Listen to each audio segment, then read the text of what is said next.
검은색 세단에서 내린 5명의 사내들이 깊은 산속 정관사를 향해 성큼성큼 걸어 들어갔습니다. 모두 빼입은 검은 정장과 달리 험상궂은 얼굴과 목덜미에 슬쩍 비치는 문신은 이들이 평범한 사람들이 아님을 보여주고 있었죠. 가장 앞서갔던 민준호가 입에 담배를 착 물며 말했습니다. 어이, 스님 양반, 우리가 간다. 그의 목덜미 뒤로는 꿈틀거리는 용 문신이 시커멓게 자리 잡고 있었습니다. 형님, 이 절에서 보호비 안 낸 지 벌써 2달이나 됐어요. 옆에 있던 최영식이 바닥에 침을 탁 뱉으며 말했습니다. 그러게 말이야.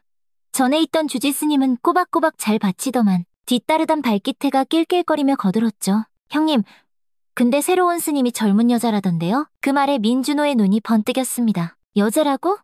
흐, 그럼 더 재밌겠네? 5명은 기세등등하게 정관사 경내로 들어섰습니다. 고요하고 평화롭던 사찰의 공기는 이들의 등장만으로 순식간에 살벌하게 변해버렸습니다. 법당 앞에 도착한 민준호가 문을 거칠게 쾅쾅 두드렸습니다. 개쇼, 아무도 없어? 그 시각 법당 안에서는 예수는 좋게 넘어 보이는 원효 스님이 홀로 저녁 예불을 드리고 있었습니다. 하얀 수염과 깊게 팬 주름에서 세월의 무게가 느껴졌지만 부처님을 향한 마음만큼은 티 없이 맑아 보였죠. 갑작스러운 소란에 놀란 원효 스님이 조심스럽게 문을 열었습니다.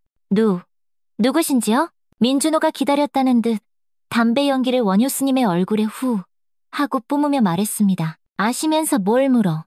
우리 흑곰파인거? 원효 스님의 얼굴이 순간 새하얗게 질렸습니다. 이 지역에서 흑곰파가 어떤 족속들인지 모르는 사람은 없었습니다. 재개발을 핑계로 상인들을 등쳐먹고 보호비를 뜯어내는 악명 높은 조폭이었으니까요. 흑곰파라니요? 저희 절과는 아무런 상관이 없는. 상관이 없어? 최영식이 비웃으며 원효 스님을 거칠게 밀쳤습니다. 아이고, 나이든 스님은 힘없이 뒤로 휘청거렸습니다. 보호비 내라고 몇 번을 말해야 알아쳐먹겠어. 늙은이야? 발기태가 법당 안으로 우격다짐으로 밀고 들어오며 소리쳤습니다. 이 동네 우리가 관리하는데 당연히 관리비를 내야 할 거 아니야? 원효 스님이 떨리는 목소리로 겨우 대답했습니다. 저희는 정말 그런 돈이 없습니다. 이곳은 신도도 거의 없는 가난한 절이고 부처님의 집입니다. 부처님 집? 민준호가 킥킥거리며 웃었습니다. 부처님도 월세는 내셔야지. 안 그래? 얘들아. 그 말에 다른 조폭들도 와하 웃음을 터뜨렸습니다. 조직원 중 하나인 이현우가 법당 안을 휙 둘러보며 말했습니다. 와, 형님. 저 금불상 좀 봐요. 저거 하나만 팔아도 몇 달치 보호비는 그냥 나오겠는데? 그는 불상에 손을 대려 했습니다. 원효 스님이 급히 앞으로 나서며 막았습니다. 그건 안 됩니다. 부처님을 모독하시면 모독? 최영식이 원효 스님의 가슴팍을 다시 한번 거칠게 밀었습니다. 지금 누굴 모독한다고? 웨이트. 원효 스님이 뒤로 나자빠지며 바닥에 털썩 주저앉았습니다. 무릎을 짚고 일어나려 애썼지만 온몸이 사시나무 떨듯 떨려 좀처럼 몸을 가눌 수 없었죠. 아직도 상황 파악이 안 되시나? 민준호가 원효 스님 앞에 쪼그려 앉더니 옆에 있던 목탁채를 집어들었습니다. 이걸로 돈 좀 벌어볼까? 그는 목탁채로 원효 스님의 머리를 장난감처럼 통통 치기 시작했습니다. 그만하시게. 원효 스님의 눈에 눈물이 그렁그렁 맺혔습니다. 하지만 조폭들은 오히려 신이 난 듯 법당을 더욱 거세게 어지럽히기 시작했습니다. 발기태가 제단 위에 촛불을 손으로 휙 쳐서 꺼뜨렸습니다. 법당이 어두워지자 분위기는 더욱 음산해졌죠. 이현우는 경전들을 바닥에 집어던졌습니다. 신성한 경전들이 바닥에 나뒹굴며 조폭들의 발에 무참히 짓밟렸습니다. 또 다른 조폭인 정대식은 불상을 발로 뻥 찼습니다. 금불상이 크게 흔들리며 넘어질 뻔했습니다. 제발 그만들 하세요. 원효 스님이 울부짖었지만 조폭들은 들은 척도 하지 않았습니다. 스님, 매달 50만 원. 깔끔하게. 민준호가 목탁채로 원효 스님의 어깨를 퍽 하고 내리쳤습니다. 원효 스님이 고통에 찬 신음을 흘렸습니다. 정말 그런 돈이 없습니다. 여긴 신도도 몇 없는 가난한 절이란 말입니다. 가난하면 몸으로 때워야지. 최영식이 원효 스님의 뺨을 툭툭 치며 말했습니다. 아주 극락으로 보내드릴까? 바로 그때였습니다. 법당 밖에서 다급한 발소리가 들려왔습니다. 원효 스님, 무슨 일이세요? 맑고 또렷한 여성의 목소리가 법당 안에 울려 퍼졌습니다. 조폭들이 일제히 입구 쪽을 쳐다보았습니다. 법당 문이 벌컥 열리며 한 여승이 서둘러 들어왔습니다. 30대 초반으로 보이는 그녀는 단정한 회색 승복을 입고 있었지만 그 옷으로도 감춰지지 않는 빼어난 용모가 한눈에 들어왔습니다. 긴 속눈썹에 커다란 눈, 오뚝한 콧날과 앵두 같은 입술, 승복을 입었기에 오히려 그 단아함이 그녀의 미모를 더욱 돋보이게 만들었죠. 조폭들의 눈이 일제히 번뜩였습니다. 민준호가 입에 물고 있던 담배를 툭 빼며 말했습니다. 이야, 이런저래 웬 미인이 다 있네? 최영식은 입을 해벌쭉 벌린 채 여승을 위아래로 훑어보았습니다. 와, 스님치고는 너무 예쁜 거 아니야? 이런 미인이 왜 산속에 처박혀 있어? 그녀, 서윤 스님은 어지럽혀진 법당과 바닥에 쓰러져 있는 원효 스님을 보고 순간 속에서 분노가 치밀어 올랐습니다. 하지만 감정을 억누르며 얼음장처럼 차가운 목소리로 말했습니다. 대체 여기서 무슨 짓들을 하고 계신 겁니까? 발기태가 희죽거리며 서윤 스님에게 다가갔습니다. 아가씨도 스님이야? 근데 왜 이렇게 예뻐? 응? 신성한 법당에서 무슨 행패이십니까? 당장 나가세요. 서윤 스님의 목소리에는 차가운 분노가 섞여 있었습니다. 오, 성깔도 있으시네? 민준호가 음흉한 미소를 지으며 담배를 바닥에 던져 발로 비벼 껐습니다. 근데 아가씨, 이런 미모를 왜 절에서 썩히고 있어? 아깝게? 이현우가 서윤 스님 주위를 빙글빙글 돌며 말했습니다. 아까워라, 정말. 이런 몸매가 그 스님복 안에 숨어 있었다니. 무슨 무례한 소리입니까? 서윤 스님이 뒤로 한 걸음 물러서며 외쳤습니다. 하지만 조폭들은 더욱 흥미가 동한 듯했습니다. 최영식이 서윤 스님에게 한 걸음 더 다가가며 말했습니다. 스님도 밤 되면 남자가 그립고 그럴 텐데 우리 오빠들이랑 재밌게 놀아볼까? 정대식이 서윤 스님의 팔을 덥석 잡으려 했습니다. 건드리지 마세요. 서윤 스님이 팔을 뿌리치며 소리쳤습니다. 하지만 조폭들은 점점 더 노골적으로 변해갔습니다. 아이, 겁먹지 말고 스님도 남자 없이 평생 어떻게 살아? 민준호가 서윤 스님의 다른 쪽 팔에 손을 뻗었습니다. 오빠들이 아주 그냥 재밌게 놀아줄게. 그때 최영식이 서윤 스님의 승복깃을 거칠게 확 잡아당겼습니다. 어디 한번 보자. 이 예쁜 얼굴. 승복깃이 당겨지면서 서윤 스님의 어깨 앞쪽 쇄골 근처가 드러났습니다. 그 순간 조폭들의 눈이 동시에 휘둥그레졌습니다. 서윤 스님의 어깨에는 손바닥만한 크기의 백두산 호랑이 문신이 선명하게 새겨져 있었습니다. 으르렁거리는 호랑이의 표정은 너무나도 생생하고 정교해서 마치 지금이라도 당장 튀어나올 것 같은 위압감을 풍기고 있었습니다. 이게 뭐야? 발기태가 놀라 소리쳤습니다. 웬 스님이 문신을 다 해? 이현우가 신기한 듯 서윤 스님의 문신을 더 자세히 보려 했습니다. 와, 이거 진짜 잘 그렸는데? 호랑이가 꼭 살아있는 것 같아.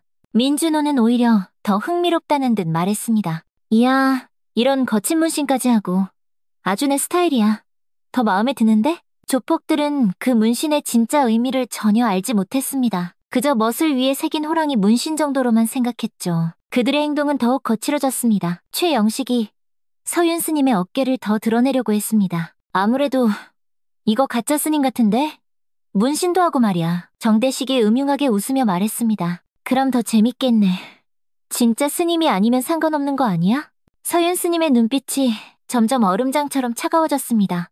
북한에서 받았던 혹독한 훈련이 몸속 깊은 곳에서부터 꿈틀거리기 시작했습니다. 하지만 그녀는 이제 스님이었습니다. 폭력을 써서는 안 된다는 마음과 이 모독을 참을 수 없다는 분노 사이에서 갈등했죠. 지금이라도 그만두시죠. 서윤 스님의 목소리가 나직하게 깔렸습니다. 그 목소리에는 지금까지와는 전혀 다른 차가운 기운이 담겨 있었습니다. 하지만 조폭들은 여전히 농담으로 받아들였습니다. 민준호가 서윤 스님의 다른 쪽 어깨도 드러내려 승복을 더 잡아당겼습니다. 마지막 경고입니다. 그만하시죠. 서윤 스님은 더 낮은 목소리로 경고했습니다. 뭘 그만해, 이년아. 가만히 좀 있어봐. 민준호는 서윤 스님을 비웃으며 그녀의 얼굴에 손을 뻗었습니다. 어디, 예쁜 얼굴 한번 만져나보자. 바로 그 순간이었습니다. 봉인되어 있던 서윤 스님의 전투 본능이 마침내 되살아났습니다. 서윤 스님의 손이 번개처럼 움직였습니다. 민준호의 손목을 정확히 낚아채 비틀며 그를 그대로 바닥에 내동댕이 쳤습니다. 덩치 큰 사내가 비명 한 번 지를 틈도 없이 바닥에 나뒹굴었습니다. 민준호가 고통스러운 비명을 질렀습니다. 다른 조폭들이 깜짝 놀라며 서윤 스님을 바라보았습니다. 뭐야. 저 여자. 최영식이 당황하며 서윤 스님에게 주먹을 날렸습니다. 서윤 스님은 차가운 표정으로 그의 주먹을 가볍게 피한 뒤 손날로 그의 목 옆을 정확하게 가격했습니다. 어크! 최영식은 눈이 뒤집히며 그대로 의식을 잃고 쓰러졌습니다. 발기태와 이현우가 동시에 달려들었지만 서윤 스님의 움직임은 그야말로 바람과 같았습니다. 눈 깜짝할 사이에 발기태의 다리를 걸어 넘어뜨린 뒤 뒤이어 달려들던 이현우의 명치를 정확히 가격했습니다. 으악! 컥! 두 명이 비명과 함께 바닥에 쓰러졌습니다. 마지막 남은 정대식이 겁에 질린 표정으로 도망치려 했지만 서윤 스님이 그의 뒤통수를 가볍게 툭 쳤습니다. 정대식도 그 자리에서 정신을 잃고 풀썩 쓰러졌습니다. 불과 3분도 채 지나지 않아 5명의 조폭들이 모두 바닥에 널브러져 있었습니다. 이게 대체 뭐야? 민준호가 부러진 듯한 손목을 붙잡고 간신히 일어나며 중얼거렸습니다. 서윤 스님이 얼음처럼 차가운 눈빛으로 그들을 내려다보았습니다. 평소에 자비로운 스님의 모습은 온데간데 없고 마치 전혀 다른 사람 같았습니다. 지금 당장 이 자리에서 사라지세요. 그리고 다시는 이곳에 발도 들여놓지 마십시오. 서윤 스님의 목소리는 낮았지만 그 안에 담긴 위압감은 실로 엄청났습니다. 조폭들은 겁에 질린 표정으로 서로를 쳐다보았습니다. 최영식이 비틀거리며 일어나 말했습니다. 형님, 저 여자 보통이 아니에요. 닥쳐! 빨리 튀어! 민준호가 다른 조폭들을 재촉했습니다. 조폭들은 혼비백산하여 황급히 법당을 빠져나갔습니다. 조직원들이 사라진 후 법당에는 다시 고요함이 찾아왔습니다. 서윤 스님은 즉시 바닥에 쓰러져 있는 원효 스님에게 다가가 부축했습니다. 원효 스님, 괜찮으십니까? 많이 다치셨어요? 서윤 스님, 고맙습니다. 당신 덕분에. 원효 스님의 목소리는 아직도 가늘게 떨리고 있었습니다. 서윤 스님이 원효 스님을 법당 한쪽에 앉힌 뒤 아수라장이 된 법당을 둘러보았습니다. 불상은 넘어져 있고 경전들은 바닥에 흩어져 있었습니다. 촛불은 꺼져 있고 향로는 뒤엎어져 있었죠. 이 종갓나 새끼들이 진짜. 서윤 스님의 입에서 자신도 모르게 북한 사투리가 살짝 튀어나왔습니다. 하지만 곧 자신을 다잡았습니다. 원효 스님, 저들이 자주 와서 이런 짓을 했습니까? 2달 전부터 매달 보호비를 내라고 찾아와 협박을 했소. 전에는 이렇게까지 심하지는 않았는데. 원효 스님이 깊은 한숨을 쉬며 말했습니다. 서윤 스님의 표정이 어두워졌습니다. 그녀의 마음속에 불안감이 싹트기 시작했습니다. 오늘 일로 절대 끝나지 않을 거라는 걸 그녀는 너무나도 잘 알고 있었습니다. 다음번에는 더 많은 사람을 데리고 올 것이고 그때는 더 큰 문제가 될 것이 분명했습니다. 그날 밤 흑곰파 조직원들은 급히 자신들의 행동대장에게 달려가 보고했습니다. 뭐? 여자 하나한테 너희 5이 전부 다 나가 떨어졌다고? 흑곰파 사무실. 행동대장 강지훈의 얼음장 같은 목소리가 울려 퍼졌습니다. 30대 중반의 강지훈은 키가 180cm가 넘는 거구에 돌덩이처럼 단단한 근육질 몸매를 가지고 있었습니다. 얼굴 곳곳에는 칼자국과 상처들이 즐비했고 특히 왼쪽 눈 위로는 깊은 흉터가 자리 잡고 있었죠. 민준호가 퉁퉁 부어오른 얼굴로 대답했습니다. 형님, 죄송합니다. 하지만 그 여자 정말 이상합니다. 강지훈이 담배를 입에 척 물며 말했습니다. 이상하다고? 최영식이 급하게 끼어들었습니다. 네, 형님. 움직임이 정말 사람이 아니었어요. 무슨 전투병기 같았다니까요. 박기태가 목을 문지르며 말했습니다. 그리고 예사롭지 않은 문신이 있었습니다. 문신?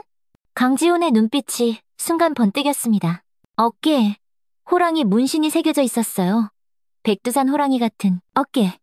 어디에? 강지훈의 목소리가 갑자기 날카로워졌습니다. 앞쪽이요. 쇄골 근처에. 순간 강지훈이 무의식 중에 자신의 어깨를 만졌습니다. 그의 어깨. 똑같은 자리에도 똑같은 백두산 호랑이 문신이 있었습니다. 하지만 설마 그럴 리는 없다고 생각했습니다. 내가 직접 가본다. 다음 날 검은색 세단에 강지훈과 조직원 8명이 나눠 타고 정관사로 향했습니다. 강지훈은 창밖을 바라보며 어젯밤 부하들이 한 말을 계속 되새겼습니다. 백두산 호랑이, 어깨 앞쪽, 여자. 하지만 그는 이내 고개를 저었습니다. 말도 안 돼.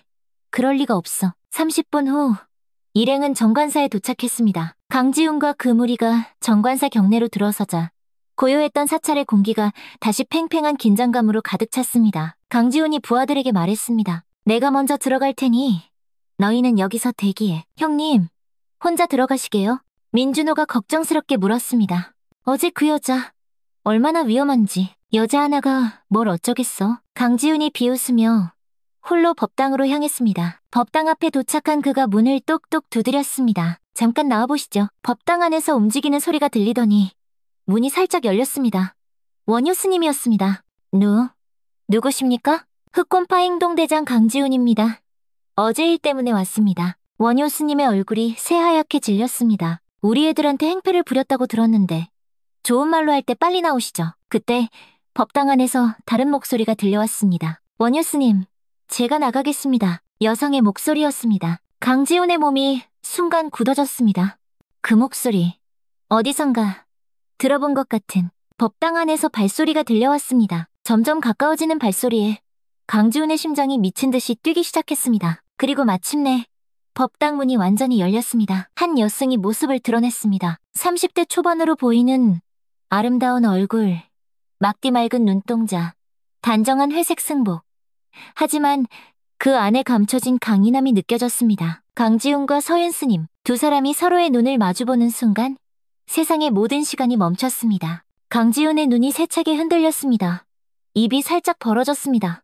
서윤 스님도 마찬가지였습니다. 온몸이 그 자리에서 그대로 얼어붙었습니다. 두 사람은 그저 서로를 바라보며 아무 말도 할 수 없었습니다.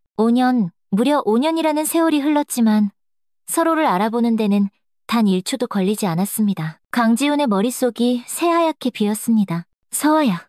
정말? 서아야? 서윤 스님도 마찬가지였습니다. 지훈아, 네가 왜 여기에? 왜 이런 모습으로? 원효 스님이 두 사람의 이상한 분위기를 눈치채고 물었습니다. 두 분, 혹시 아는 사이신가요? 하지만 강지훈과 서윤 스님은 대답할 수 없었습니다. 그저 서로를 바라보며 얼어붙어 있을 뿐이었죠. 강지훈의 마음속에 수만 가지 감정이 폭풍처럼 휘몰아쳤습니다. 반가움, 놀라움, 당황, 그리고 지독한 부끄러움. 자신이 조폭이 된 모습을 서아에게 보여주게 된 것에 대한 뼈아픈 부끄러움이었습니다. 서윤 스님도 마찬가지였습니다. 그리움, 충격, 슬픔, 그리고 깊은 의문. 지훈아, 너한테 대체 무슨 일이 있었던 거야? 두 사람의 눈에는 각기 다른 감정들이 스쳐 지나갔습니다. 그리고 그 순간 두 사람의 머릿속에 과거의 기억이 동시에 파노라마처럼 떠올랐습니다. 지금으로부터 10여 년 전, 북한 함경북도의 어느 산악지대, 차가운 새벽 공기가 폐부를 찔렀습니다. 해발 1500m 고지에 위치한 비밀훈련소에서는 30여 명의 특수요원들이 지옥 같은 훈련을 받고 있었습니다. 빨리 뛰어! 뒤처지는 놈은 오늘 저녁 굶을 줄 알아. 교관의 거친 고함 소리가 산간에 울려 퍼졌습니다. 그 중에서도 유독 눈에 띄는 두 사람이 있었습니다. 한서아와 박지훈. 둘 다 20대 중반으로 어린 시절 부모를 잃고 국가가 걷어 키운 고아 출신이었습니다. 서아는 여성이었지만 웬만한 남성들을 압도하는 괴물 같은 체력과 격투 실력을 가지고 있었습니다. 지훈은 얼음처럼 냉정한 판단력과 신기에 가까운 사격 실력으로 유명했죠. 축하한다. 너희 둘이 이번 기수 최고 성적이다. 훈련소 소장 리철용 대령이 서아와 지훈 앞에 서서 말했습니다. 특별한 임무를 위한 최정예 부대에 선발됐다. 두 사람은 서로를 마주 보았습니다. 3년간의 혹독한 훈련을 함께 견뎌낸 세상에 둘도 없는 동료였습니다. 임무는 남조선 침투 및 중요인물 제거다. 리 대령이 두 사람의 어깨에 손을 올리며 말했습니다. 너희는 이제 단순한 군인이 아니다. 공화국에 보이지 않는 검은 그림자가 되는 것이다. 그날 두 사람은 특별한 의식을 치렀습니다. 어깨에 백두산 호랑이 문신을 새기는 것이었죠. 이 문신은 최정예 암살 요원만이 가질 수 있는 영예다. 문신을 새기는 동안 서아와 지훈은 서로의 손을 꽉 잡았습니다. 지독한 고통을 함께 견디며 두 사람은 피를 나눈 형제보다 더 끈끈한 동료가 되었습니다. 그런 두 사람에게 가장 큰 영향을 준 사람은 강진혁 교관이었습니다. 40대 중반의 강 교관은 지훈에게는 멘토이자 아버지 같은 존재였습니다. 지훈이 고아원에 있을 때부터 그를 살뜰히 돌봐주었죠. 지훈아, 너는 좋은 마음을 가진 아이다. 강 교관이 지훈의 어깨를 두드리며 말했습니다. 그 마음을 절대 잃어서는 안 된다. 어떤 상황에서도 말이다. 강 교관의 눈빛에는 언제나 깊은 슬픔이 담겨 있었습니다. 서아 역시 강 교관을 진심으로 존경했습니다. 여성이라는 이유로 차별받을 때마다 강 교관이 든든한 방패가 되어주었기 때문입니다. 서아야, 너는 특별한 아이다. 힘이 세다고 해서 약한 사람을 괴롭히는 사람이 되어서는 안 된다. 네, 교관님. 그 후 5년 동안 두 사람은 수많은 임무를 함께 수행했습니다. 중국 국경 지역 감시, 탈북자 색출, 내부 숙청 작업, 때로는 잔혹한 임무들이었지만 두 사람은 조국에 대한 충성심 하나로 버텨냈습니다. 어느 겨울밤 임무를 마치고 돌아온 두 사람이 막사에서 조용히 대화를 나누었습니다. 서아야, 가끔 이런 생각이 들어. 지훈이 조심스럽게 입을 열었습니다. 무슨 생각? 우리가 정말 옳은 일을 하고 있는 걸까? 서아가 놀라며 지훈을 바라보았습니다. 지훈아, 무슨 소리야? 우리는 위대한 조국을 위해 일하고 있잖아. 그래, 조국을 위해서지. 하지만 지훈의 목소리에는 확신이 부족했습니다. 그러던 어느 날, 2020년 가을. 그날은 그저 평범한 가을날이었습니다. 서아와 지훈에게 새로운 임무가 주어졌습니다. 국경 근처에서 탈북을 시도하는 반역자들이 있다. 상관의 브리핑이 시작되었습니다. 암구호는 비밀이다. 현장에서 확인하고 즉시 제거하라. 몇 명입니까? 지훈이 물었습니다. 질문은 필요 없다. 명령에 따르기만 해. 상관의 차가운 대답이 돌아왔습니다. 두 사람은 곧장 국경 지역으로 향했습니다. 국경 근처의 으슥한 산길에서 두 사람은 마침내 타깃들을 발견했습니다. 하지만 예상과 달리 무장한 반역자들이 아니었습니다. 한 중년 남성과 여성, 그리고 어린아이들이 짐을 이고지고 조심스럽게 걷고 있었습니다. 저게 반역자들이라고? 서아가 망원경으로 보며 중얼거렸습니다. 그냥 평범한 가족 같은데. 지훈도 당황했습니다. 그때 중년 남성이 뒤를 돌아보았습니다. 그 순간 지훈의 온몸이 얼어붙었습니다. 교관님?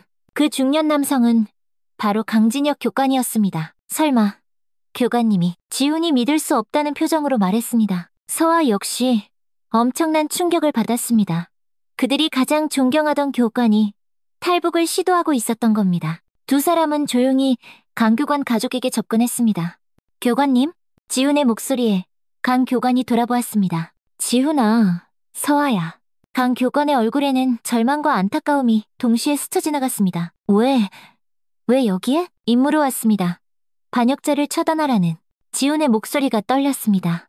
하지만 교관님이 여기 계실 줄은 어째서 조국을 배신하신 겁니까? 강 교관이 두 제자를 바라보며 깊은 한숨을 내쉬었습니다. 너희가 정말 원한다면 나를 죽여도 좋다. 하지만 내 얘기를 한 번만 들어다오. 강 교관이 무릎을 꿇고 고개를 숙이며 말하기 시작했습니다. 이 나라는 거짓으로 가득 찬 나라다. 우리가 지금까지 믿어온 모든 것이 전부 다 거짓이야. 지훈과 서아가 동시에 경악했습니다. 무슨 뜻입니까? 북조선이 우리에게 가르쳐준 외부 세계. 그건 모두 조작된 거다. 강 교관의 목소리는 떨렸지만 그 안에는 확신이 차 있었습니다. 북은 썩었고 남은 살아있다. 숨기는 것 없이 자유롭게 외칠 수 있고 원하는 꿈을 꿀 수 있는 곳이란 말이다. 그럴 리 없습니다. 서아가 반박했습니다. 우리가 배운 건 그게 아니었습니다. 나도 그렇게 생각했다. 하지만 내 눈으로 직접 확인했어. 강 교관의 표정이 어두워졌습니다. 그리고 이 나라는 너희가 상상하는 것 이상으로 끔찍한 곳이다. 내 주변 동지들이 하나씩 사라진다니요? 지훈이 물었습니다. 조금이라도 의심되는 자들은 가차없이 숙청하고 있어. 나 역시 이미 감시 대상에 올랐고 그래서 떠날 수밖에 없었다. 서아와 지훈이 서로를 마주 보았습니다. 김 중대장도, 이소령도, 박 교관도 모두 사고로 죽었다고 발표됐지만 실제로는 강 교관은 차마 말을 잇지 못했습니다. 그래서 가족들을 데리고 도망치는 거다. 더 늦으면 우리 모두 죽어. 그 순간 지훈의 마음이 세차게 흔들렸습니다. 이미 조금씩 북한 체제에 대해 의심을 품고 있던 상황에서 평생 아버지처럼 여겼던 교관의 말은 마지막 방아쇠를 당긴 셈이었습니다. 하지만 서아는 여전히 혼란스러워했죠. 서아야, 지훈아, 너희도 위험해. 이 나라에는 더 이상 희망이 없다. 강 교관이 두 사람의 손을 잡았습니다. 함께 가자. 새로운 세상에서 사람답게 살자. 지훈이 서아를 바라보았습니다. 서아도 지훈을 바라보았습니다. 두 사람의 마음속에 수만 가지 생각이 교차했습니다. 지훈이 먼저 손에 들고 있던 총을 바닥에 내려놓았습니다. 교관님, 저희도 함께 가겠습니다. 서아도 이내 고개를 끄덕였습니다. 네, 저도요. 그 순간 세 사람은 과거를 버리고 새로운 미래를 향해 발걸음을 내디뎠습니다. 새벽 3시, 마침내 국경선에 도달했습니다. 녹슨 철조망 너머로 중국 땅이 희미하게 보였습니다. 저기서부터는 자유다. 강 교관이 가족들을 먼저 보내며 말했습니다. 서아와 지훈이 절단기로 철조망을 잘라 통로를 만들었습니다. 빨리 넘어가십시오. 하지만 바로 그때 멀리서 개 짖는 소리가 요란하게 들려왔습니다. 들켰다! 서둘러! 6명은 급하게 철조망을 넘기 시작했습니다. 뒤에서 경비병들의 고함 소리와 총소리가 들려왔지만 다행히 모두 무사히 중국 땅에 발을 디뎠습니다. 해냈어. 정말 해냈어. 강 교관이 눈물을 흘리며 가족들을 끌어안았습니다. 서아와 지훈도 서로를 바라보며 안도의 한숨을 내쉬었습니다. 2개월 후 6명은 중국을 거쳐 마침내 대한민국 땅을 밟았습니다. 지훈과 서아는 하나원에 입소했습니다. 하나원은 탈북자들이 한국 사회에 정착할 수 있도록 돕는 정부기관이었죠. 이곳에서 3개월 동안 한국어 교육과 문화 적응 훈련, 직업 교육 등을 받았습니다. 여기는 정말 자유롭네. 서아가 신기한 듯 말했습니다. 정말 우리를 감시하는 사람이 아무도 없어. 지훈도 조심스럽게 주변을 둘러보며 말했죠. 하나원에서의 3개월은 두 사람에게 새로운 희망을 심어주었습니다. 친절한 교육생들과 상담사들이 한국 생활에 대해 세세하게 알려주었죠. 곧 사회에 나가셔서 정말 자유로운 삶을 사실 수 있을 거예요. 상담사가 따뜻하게 격려해 주었습니다. 드디어 하나원 교육을 마친 지훈과 서아는 작은 원룸에서 새로운 삶을 시작했습니다. 정부에서 지원해준 정착금으로 간신히 보증금을 내고 구한 단칸방이었죠. 서아야, 드디어 우리만의 집이 생겼어. 지훈이 텅 빈 방을 둘러보며 말했습니다. 비록 작지만 우리가 자유롭게 살 수 있는 우리만의 공간이야. 두 사람은 손을 맞잡고 부푼 미래를 그려보았습니다. 나는 공장에 취직해서 기술을 배우고 싶어. 나는 식당에서 일하면서 요리를 배워볼까? 모든 것이 희망으로 가득 차 보였습니다. 일주일 후 두 사람에게 희소식이 찾아왔습니다. 탈북자 전문 취업지원센터에서 연락이 왔어요. 하나원 담당자가 기쁜 목소리로 전화를 걸어왔습니다. 정말요? 서아가 눈을 반짝이며 물었습니다. 네, 탈북자들을 전문적으로 도와주는 아주 좋은 업체래요. 좋은 일자리를 보장한다고 하더군요. 지훈과 서아는 서로를 바라보며 기뻐했습니다. 드디어 우리도 제대로 된 일자리를 구할 수 있겠어. 다음 날, 두 사람은 설레는 마음으로 미래 취업지원센터를 찾아갔습니다. 번화한 거리에 위치한 센터는 겉보기에도 매우 번듯해 보였습니다. 어서 오세요. 박지훈 씨, 한서아 씨 맞으시죠? 30대 중반의 정장을 빼입은 남자가 반갑게 그들을 맞이했습니다. 저는 이 센터의 부장, 김상철입니다. 그는 두 사람을 사무실로 안내했습니다. 사무실은 깔끔하게 정리되어 있었고 벽에는 탈북자 성공 취업 사례 같은 액자들이 질비하게 걸려 있었습니다.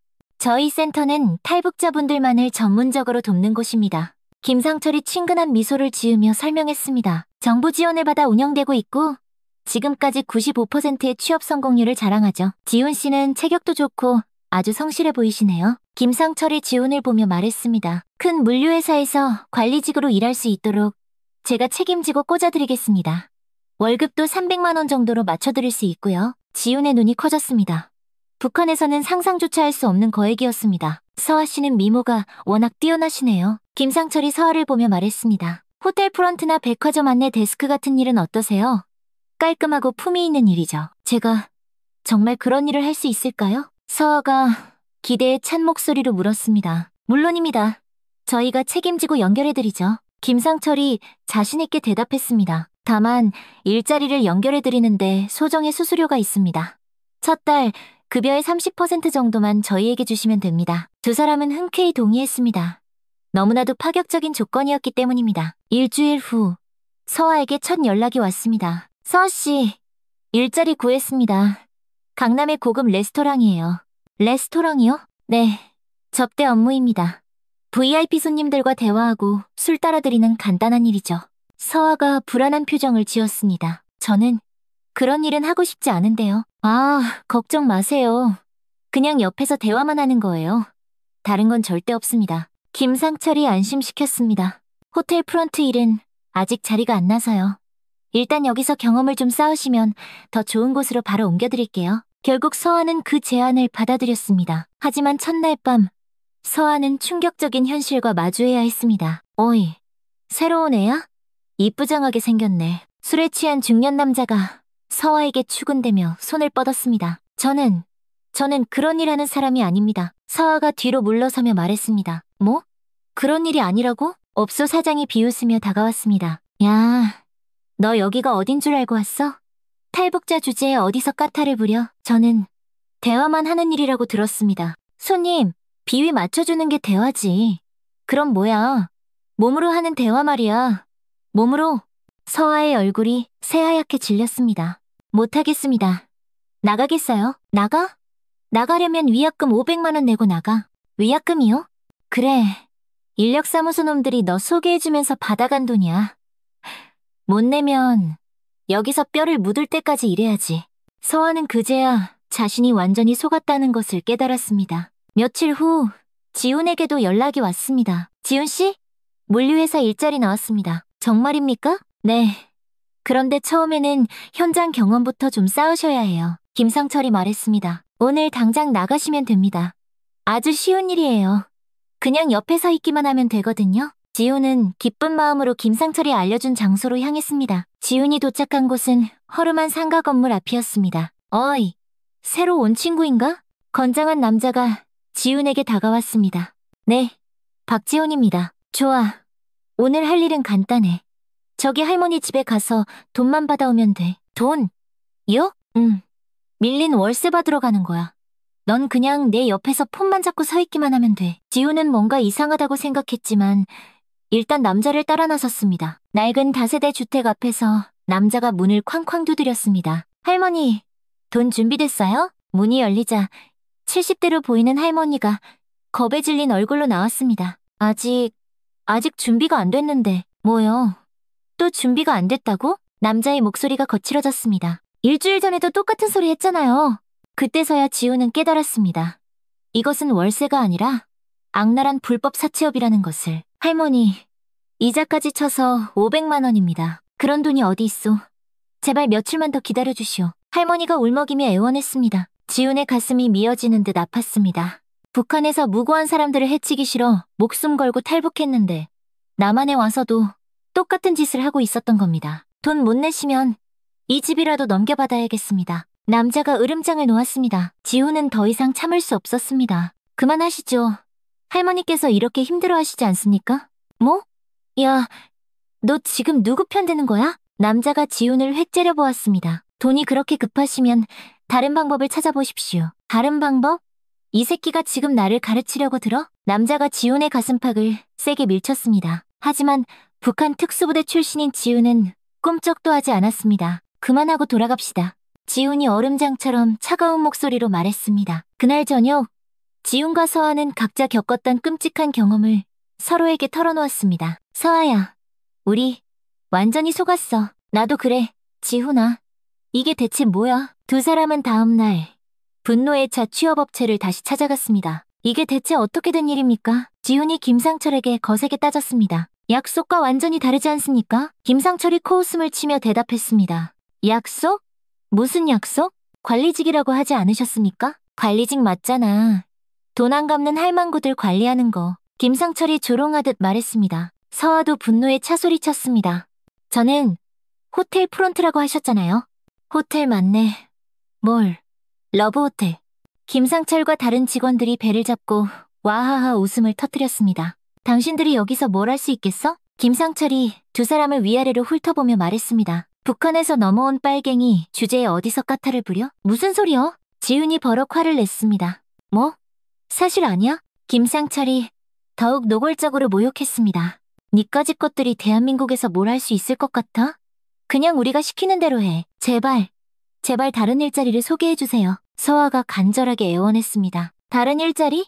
너희 같은 북한 새끼들한테 줄 일자리가 어디 있어? 그 순간 사무실의 모든 소음이 멎었습니다.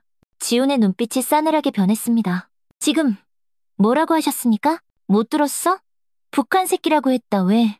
김상철이 도발적으로 말했습니다. 여기서 살고 싶으면 우리 말 들어야지. 불만 있으면 다시 북한으로 꺼지든가. 이 개자식이. 지훈은 더 이상 분노를 참을 수 없었습니다. 북한 특수부대에서 받은 훈련이 그의 몸속에서 용암처럼 들끓었습니다. 지훈은 김상철의 멱살을 잡고 그대로 벽에 밀어붙였습니다. 감히 우리를 뭘로 보고. 야, 너 뭐하는 짓이야? 다른 직원들이 놀라서 소리쳤지만 지훈의 분노는 멈출 줄 몰랐습니다. 사무실을 완전히 뒤집어 엎기 시작했습니다. 책상을 뒤엎고 컴퓨터를 바닥에 내동댕이 쳤습니다. 다시는 우리를 우롱하지 마. 경찰 불러.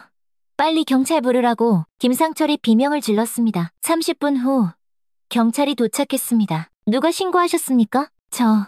저 북한 놈이 우리 사무실을 다 때려 부쉈어요. 김상철이 손가락질하며 악을 썼습니다. 재물손괴가 심각합니다. 당장 체포해주세요. 결국 지우는 현장에서 체포되었습니다. 서아가 울면서 그를 따라갔지만 어쩔 수 없었습니다. 지훈아. 하지만 지우는 뒤돌아보지 않았습니다. 자신의 분노를 단 한순간도 후회하지 않았기 때문입니다. 지우는 1년 동안 감옥에서 지내야 했습니다. 감옥 안에서도 탈북자, 빨갱이라는 이유로 온갖 따돌림과 괴롭힘을 당했습니다. 야, 빨갱이. 이리 와봐. 다른 죄수들이 그를 괴롭혔습니다. 감옥에서 지우는 더욱 차갑고 냉소적인 사람이 되어갔습니다. 이 나라도 북한이랑 똑같아. 다 썩었어. 지훈의 마음속에는 분노와 절망만이 시커멓게 쌓여갔습니다. 지훈이 감옥에 간 동안 서아는 홀로 세상에 버텨야 했습니다. 하지만 탈북자라는 낙인은 그녀를 어디서도 받아주지 않았습니다. 탈북자요? 아, 죄송합니다. 지금은 자리가 없네요. 다른 곳 알아보세요. 어딜 가난행대와 거절뿐이었습니다. 결국 서아는 편의점에서 야간 아르바이트를 하며 근근히 생계를 이어갔습니다. 하지만 그마저도 사장이 그녀가 탈북자라는 사실을 알고 난 후부터는 임금을 제대로 주지 않았습니다. 북한에서 온 주제에 어딜 돈을 다 달라고 해? 일한 만큼만 달라는 겁니다. 싫으면 그만둬. 너 아니어도 일할 사람 널렸어. 서아는 완전히 절망했습니다. 어느 추운 겨울날 서아는 우연히 길에서 작은 절을 발견했습니다. 몸과 마음이 완전히 지쳐버린 그녀는 절마당에 주저앉아 하염없이 울고 있었습니다. 그때 한 스님이 조용히 다가왔습니다. 보살님, 어찌하여 이리 슬피 우시나요? 자애로운 목소리였습니다. 저는 이 세상 어디에도 필요 없는 사람이에요. 서아가 흐느끼며 말했습니다. 이 세상에 필요 없는 사람은 아무도 없답니다. 스님이 서아의 옆에 조용히 앉으며 말했습니다. 부처님은 모든 생명을 차별 없이 사랑하시지요. 그 따뜻한 말 한마디에 꽁꽁 얼어붙었던 서아의 마음이 조금씩 녹아내리기 시작했습니다. 그 후 서아는 자주 그 절을 찾았습니다. 스님들의 자비로운 마음과 평온한 생활에 점점 더 깊이 끌렸습니다. 세상이 너무 더럽습니다. 서아가 스님에게 털어놓았습니다. 이곳에서만큼은 순수하게 살 수 있을 것 같습니다. 출가를 생각하고 계신 겁니까? 네. 세상과 등을 지고 살고 싶습니다. 결국 서아는 출가를 결심했습니다. 머리를 깎고 승복을 입으며 숙세와의 모든 인연을 끊었습니다. 그리고 지혜라는 새로운 법명도 받았죠. 1년 후 지훈이 출소했을 때 서아는 이미 깊은 산속절에서 스님이 되어 있었습니다. 지훈은 서아를 애타게 찾아 헤맸지만 그녀의 행방을 찾을 수 없었습니다. 완전히 혼자가 된 지훈은 더욱 깊은 절망에 빠졌습니다. 서아마저 나를 버렸구나. 그때 흑곰파 조직에서 지훈에게 접근했습니다. 어이, 친구. 주먹 좀 쓰는 것 같은데 우리랑 같이 일해볼 생각 없나? 감옥에서 지훈의 실력을 눈여겨본 조직원이 그를 스카우트한 것이었죠. 지훈에게는 더 이상 선택의 여지가 없었습니다. 좋습니다. 그렇게 박지훈은 조폭 강지훈이 되었습니다. 그렇게 두 사람이 한국 땅을 밟은 지 5년이 흘렀습니다. 한서아는 깊은 산속에서 서윤 스님이 되어 평온한 삶을 살았고 박지훈은 도시의 뒷골목에서 흑곰파 행동대장 강지훈이 되어 거친 삶을 살았습니다. 똑같은 꿈을 꾸며 함께 목숨을 걸고 탈북했던 두 사람이 완전히 다른 길을 걷게 된 것이었습니다. 그리고 오늘 운명의 장난처럼 두 사람은 다시 마주하게 된 것입니다. 지훈아. 서윤 스님의 목소리에 강지훈이 기나긴 과거의 기억에서 벗어났습니다. 서아야. 강지훈의 목소리가 가늘게 떨렸습니다. 5년 동안 너를 얼마나 찾아다녔는지 알아? 서윤 스님의 눈에 눈물이 그렁그렁 고였습니다. 나도 네가 너무 보고 싶었어. 그럼 왜 떠났어? 왜 아무 말도 없이 사라진 거야? 강지훈의 목소리에 원망이 섞여 있었습니다. 나는 더 이상 이 더러운 세상에서 살 자신이 없었어. 서윤 스님이 떨리는 목소리로 대답했습니다. 그냥 순수하게 살고 싶었어. 강지훈이 씁쓸한 웃음을 지었습니다. 순수하게. 지훈아, 넌 대체 왜 이렇게 변한 거야? 서윤 스님이 간절하게 물었습니다. 강지훈이 자신의 거친 손을 내려다보며 말했습니다. 이 나라도 북조선이랑 똑같아. 전부 다 썩어 빠졌어. 강지훈의 목소리가 얼음장처럼 차가워졌습니다. 힘이 없으면 짓밟히고 약하면 무시당할 뿐이야. 서윤 스님이 강하게 반박했습니다. 그래, 네 마음. 나도 이해해. 하지만 아무리 그래도 지금 너의 모습은 강지훈이 비웃으며 말했습니다. 내가 감옥에서 1년 동안 뭘 배웠는지 알아? 강한 놈만이 살아남는다는 거. 착한 놈은 그냥 호구 취급이나 받는다는 거. 강지훈이 일어서며 법당을 둘러보았습니다. 너는 이런 곳에 숨어서 진짜 현실을 모르는 거야. 숨었다고? 서윤 스님도 자리에서 일어서며 말했습니다. 나는 도망친 게 아니야. 다른 방법을 찾은 거야. 다른 방법? 강지훈이 도전적으로 되물었습니다. 고작 스님이 돼서 연불이나 외우는 게 네가 찾은 방법이냐고. 너 처음 한국 올 때부터 이렇게 살려고 왔어? 서윤 스님이 강지훈에게 울먹이며 다가갔습니다. 지훈아, 우리가 왜 북한을 떠났는지 기억 안 나? 무고한 사람들을 죽이기 싫어서였잖아. 강지훈의 표정이 순간 흔들렸습니다. 무고한 사람들을 해치지 않으려고 우리 목숨 걸고 탈북했잖아. 그런데 지금 너는 뭘 하고 있는 건데? 서윤 스님의 목소리가 더욱 간절해졌습니다. 무고한 사람들을 협박하고 괴롭히고 죄 없는 이런저래 쳐들어와서 돈을 뜯어내고. 강지훈은 아무 말도 할 수 없었습니다. 우리가 북한에서 그토록 거부했던 그 더러운 짓을 네가 지금 여기서 똑같이 하고 있잖아. 강지훈의 온몸이 굳어졌습니다. 그녀의 말이 비수처럼 가슴 깊숙이 밝혔습니다. 우리가 목숨 걸고 지키려 했던 게 뭔지 정말 잊어버린 거야? 서윤 스님의 눈에서 뜨거운 눈물이 흘러내렸습니다. 양심이야, 지훈아. 무고한 사람을 해치지 않으려는 그 마음이란 말이야. 강지훈이 그 자리에 주저앉으며 머리를 감싸쥐었습니다. 나는 어쩔 수 없었어. 한국 사람들이 우리를 무시했어. 북한에서 온 빨갱이라고 했단 말이야. 강지훈이 괴로운 듯 소리쳤습니다. 그래서 힘을 길러야 한다고 생각했어. 그래서 무고한 사람들을 괴롭히는 게 해답이야? 서윤 스님이 강지훈의 옆에 조용히 앉으며 말했습니다. 우리를 무시했던 그 사람들과 똑같은 쓰레기가 되는 게 네가 찾은 답이냐고. 그럼 어떻게 살아야 하는데? 대체 어떻게? 강지훈이 절규하듯 소리쳤습니다. 이렇게 약하게 살면서 계속 당하고만 살아야 해? 약하다고? 서윤 스님이 강지훈을 따뜻하게 바라보며 말했습니다. 지훈아, 진정한 강함이 뭔지 알아? 진정한 강함은 약한 사람을 지켜주는 거야. 서윤 스님의 목소리가 따뜻하게 법당을 감쌌습니다. 강진혁 교관님이 우리에게 가르쳐주신 거 기억나지? 강지훈이 고개를 들어 서윤 스님을 바라보았습니다. 힘이 세다고 해서 약한 사람을 괴롭히는 사람이 되어서는 안 된다고 하셨잖아. 서윤 스님이 강지훈의 손을 부드럽게 잡았습니다. 강지훈의 눈에서도 결국 뜨거운 눈물이 흘러내렸습니다.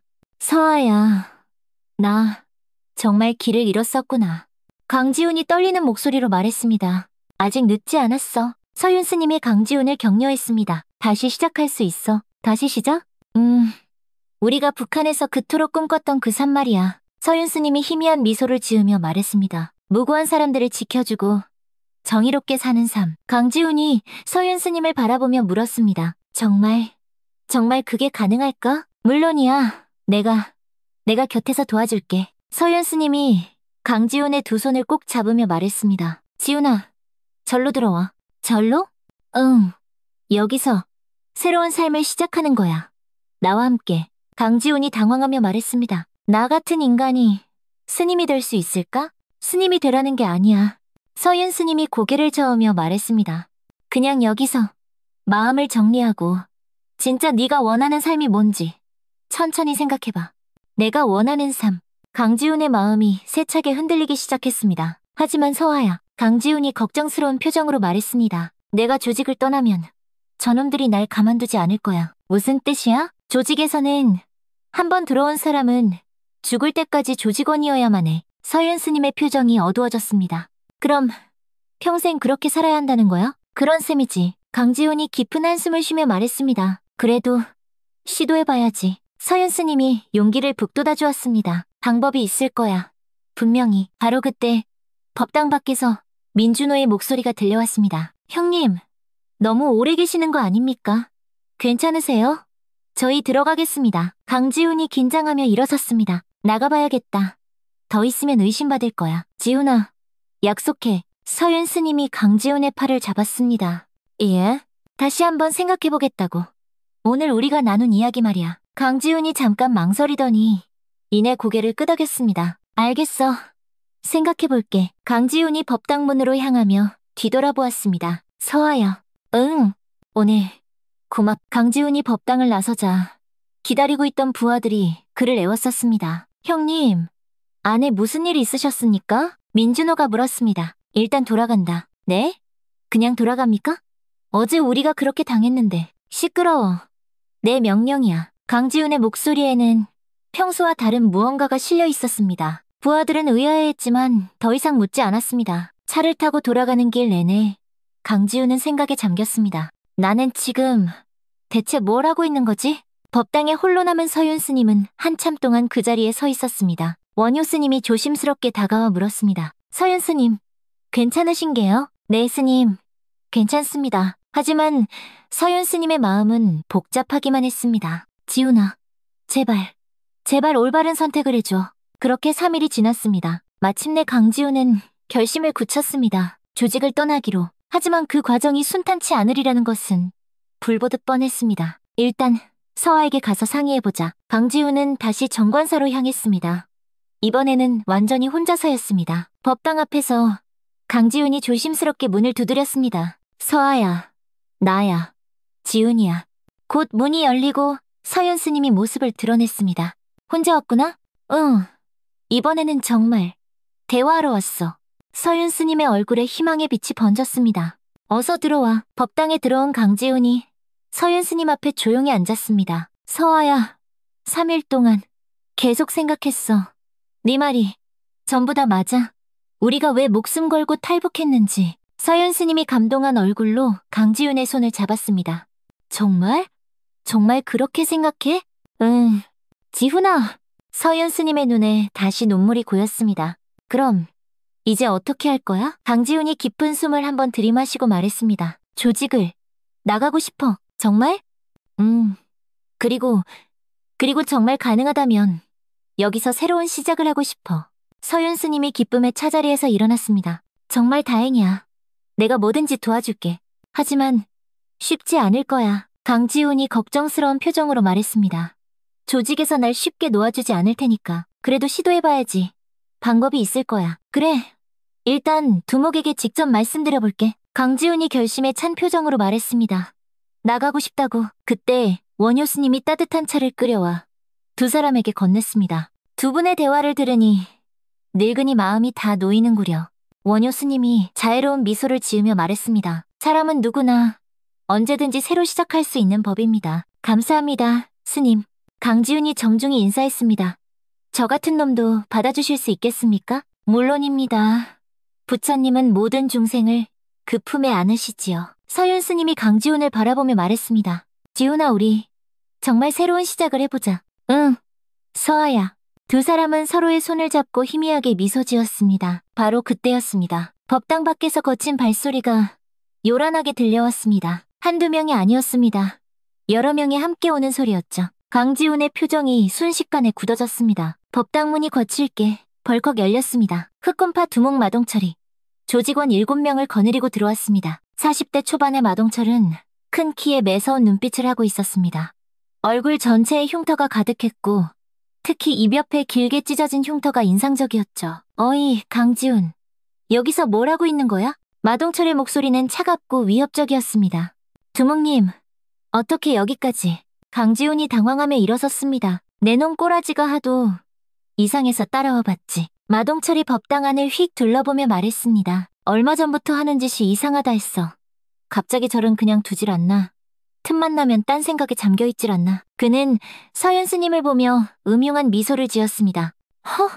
이 예쁜 여승 때문이었구먼?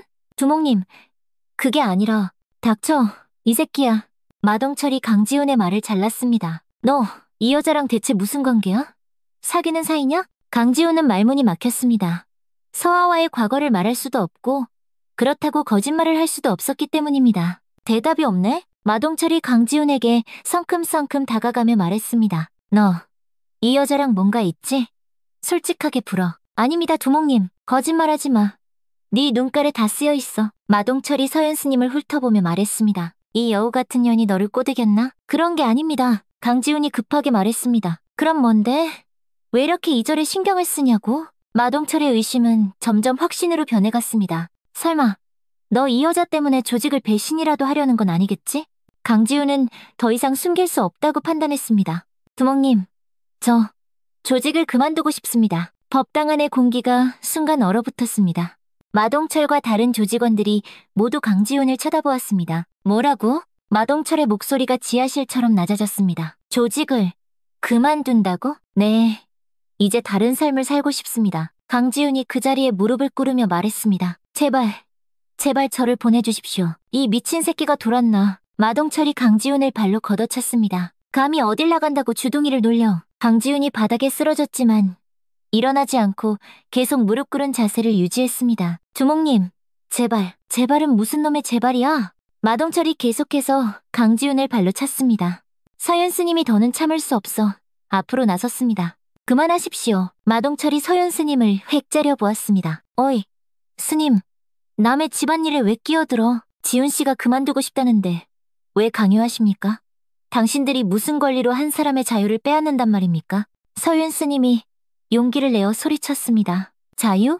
마동철이 코웃음을 쳤습니다. 이 여자가 정말 세상 물정을 하나도 모르는구먼. 다른 조직원들도 낄낄거리며 웃었습니다. 스님, 여긴 당신네 절간이 아니라 우리 조직이야. 마동철이 서윤 스님에게 다가가며 말했습니다. 한번 들어오면 죽기 전엔 아무도 못 나간다고. 강지훈이 서윤 스님의 옆에서 다시 무릎을 꿇었습니다. 두목님, 제가 다 잘못했습니다. 제발. 서윤 스님도 함께 무릎을 꿇었습니다. 둘이 아주 쌍으로 놀고 있네? 마동철이 두 사람을 번갈아 보며 말했습니다. 역시 내 눈은 틀리지 않았어. 조용히 살겠습니다. 강지훈이 간절하게 말했습니다. 조용히? 내 놈이 아는 걸 전부 경찰에 불어버리면 우리 조직은 어떻게 되는데? 그런 배신자는 그냥 죽여버려야 해. 마동철이 얼음처럼 차가운 목소리로 말했습니다. 그래야 다른 놈들도 함부로 딴 생각을 못하지. 조직원들이 강지훈을 둘러쌌습니다. 서윤 스님이 마동철의 앞을 막아섰습니다. 안 됩니다. 제발 그만하세요. 그 순간 마동철이 서윤 스님을 위아래로 훑어보더니 음흉한 미소를 지었습니다. 그럼 내가 한 가지 제안을 할까? 마동철이 서윤 스님에게 다가갔습니다. 강지훈 저놈을 놔주는 대신 내 부탁 하나만 들어줄래? 무슨 부탁이요? 서윤 스님이 뒤로 물러서며 말했습니다. 나랑 하룻밤만 자자. 여기서. 이 신성한 법당에서. 순간 법당 안의 모든 소리가 멎었습니다. 강지훈의 눈이 붉게 충혈되었습니다. 그만하시죠. 마동철은 강지훈의 말을 무시하고 계속 서윤 스님에게 다가갔습니다. 어때? 조건 쉽잖아. 나랑 딱 하룻밤만 자면 저놈도 살려주고 너도 여기서 행복하게 스님 노릇 계속할 수 있어. 마동철이 서윤 스님의 턱을 만지려 했습니다. 이 개새끼가. 그 순간 강지훈이 폭발했습니다. 용수철처럼 튀어일어나 마동철의 손목을 낚아챘습니다. 뭐야? 마동철이 당황했습니다. 그녀에게 손대지 마. 강지훈의 눈에는 이글거리는 살기가 돌았습니다. 북한 특수부대에서 받았던 5년간의 지옥 훈련이 그의 몸속에서 마침내 깨어났습니다. 강지훈은 마동철의 손목을 비틀어 그대로 바닥에 내동댕이 쳤습니다. 으악! 마동철이 비명을 지르며 바닥에 쓰러졌습니다. 두목님, 조직원들이 일제히 강지훈에게 달려들었습니다. 하지만 강지훈은 이미 예전의 강지훈이 아니었습니다. 북한 최정예 요원 박지훈으로 돌아와 있었습니다. 첫 번째로 달려든 민준호의 주먹이 강지훈의 얼굴을 향해 날아왔습니다. 강지훈은 고개를 살짝 옆으로 틀어 주먹을 피하는 동시에 왼손으로 민준호의 손목을 잡고 오른손으로 그의 팔꿈치 관절을 역방향으로 꺾어버렸습니다. 으악! 뼈가 어긋나는 끔찍한 소리와 함께 민준호가 비명을 질렀습니다. 두 번째 조직원인 최영식이 뒤에서 강지훈의 목을 조르려 했습니다. 강지훈은 순간적으로 몸을 숙이며 최영식을 어깨너머로 업어쳤습니다. 최영식의 몸이 공중에서 한 바퀴 돌아 법당 바닥에 등부터 떨어졌습니다. 바닥이 울릴 정도로 둔탁한 소리가 났습니다. 세 번째 조직원인 발기태가 오른쪽에서 발차기를 날렸습니다. 강지훈은 왼팔로 그의 다리를 막아내는 동시에 오른손 손날로 발기태의 목겹경혈을 정확히 가격했습니다. 발기태는 눈을 뒤집으며 그 자리에서 거품을 물고 쓰러졌습니다. 이런 미친! 이현우가 법당 한쪽에 있던 목탁채를 집어들었습니다. 그것을 야구방망이처럼 휘두르며 강지훈의 머리를 향해 내리쳤습니다. 강지훈이 두 손을 교차시켜 목탁채를 막아냈습니다. 그리고 순간적으로 이현우의 손목을 비틀어 목탁채를 빼앗았습니다. 빼앗은 목탁채로 이현우의 무릎을 정확히 가격했습니다. 이현우가 무릎을 부여잡고 바닥을 뒹굴었습니다. 정대식이 주머니에서 접이식 칼을 꺼내 강지훈에게 돌진했습니다. 죽어라. 날카로운 칼날이 강지훈의 옆구리를 향해 날아왔습니다. 바로 그때 서윤 스님이 움직였습니다. 정대식의 등 뒤로 소리 없이 접근한 그녀는 그의 칼쥔 손목을 정확히 잡았습니다. 동시에 다른 손으로 정대식의 어깨 뒤쪽 급소를 강하게 눌렀습니다. 정대식의 손에서 힘이 빠지며 칼이 바닥으로 툭 떨어졌습니다. 서윤 스님은 정대식의 팔을 비틀며 그를 바닥에 엎드리게 만들었습니다. 마치 경찰이 범인을 제압하는 듯한 완벽하고 간결한 기술이었습니다. 서아야, 강지훈이 놀라며 서윤 스님을 보았습니다. 5년이 지나도 실력은 녹슬지 않았구나. 남은 두 조직원이 동시에 두 사람에게 달려들었습니다. 강지훈과 서윤 스님이 서로 눈빛을 교환했습니다. 마치 5년 전 북한에서 함께 훈련받던 그때처럼 완벽한 호흡이었습니다. 왼쪽 조직원은 강지훈에게, 오른쪽 조직원은 서윤 스님에게 향했습니다. 강지훈이 조직원의 주먹을 피하며 그의 복부를 강하게 가격했습니다. 조직원이 몸을 구부리자 강지훈이 무릎으로 그의 얼굴을 올려쳤습니다. 동시에 서윤 스님은 자신에게 날아오는 조직원의 발차기를 손으로 받아내며 그의 다리를 잡고 그대로 비틀어 넘어뜨렸습니다. 두 조직원이 비명과 함께 바닥에 쓰러졌습니다. 마동철이 간신히 일어나 주머니에서 또 다른 칼을 꺼냈습니다. 이런 개자식들이. 그는 칼을 들고 약해 보이는 서윤 스님에게 달려들었습니다. 칼날이 서윤 스님의 가슴을 향해 날아왔습니다. 서윤 스님이 몸을 옆으로 돌려 칼을 피했습니다. 동시에 마동철의 손목을 잡고 그의 팔을 비틀었습니다. 하지만 마동철은 오랜 조폭 생활로 단련된 몸을 가지고 있었습니다. 반대편 주먹으로 서윤 스님의 얼굴을 가격하려 했죠. 서와야. 강지훈이 재빠르게 달려와 마동철의 주먹을 막았습니다. 두 남자가 격렬하게 몸싸움을 벌였습니다. 마동철이 무릎으로 강지훈의 복부를 차려 했지만 강지훈이 다리로 막아냈습니다. 강지훈이 마동철의 목을 잡고 그를 벽에 밀어붙였습니다. 끝났어. 넌. 하지만 마동철이 마지막 발악으로 숨겨두었던 작은 칼을 꺼내 강지훈의 옆구리를 찌르려 했습니다. 서윤 스님이 그것을 보고 박달나무처럼 단단한 손날로 마동철의 손목을 정확히 내리쳤습니다.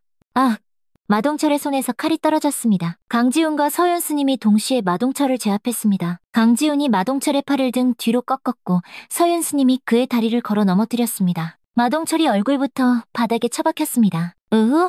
마동철이 코에서 피를 흘리며 신음했습니다.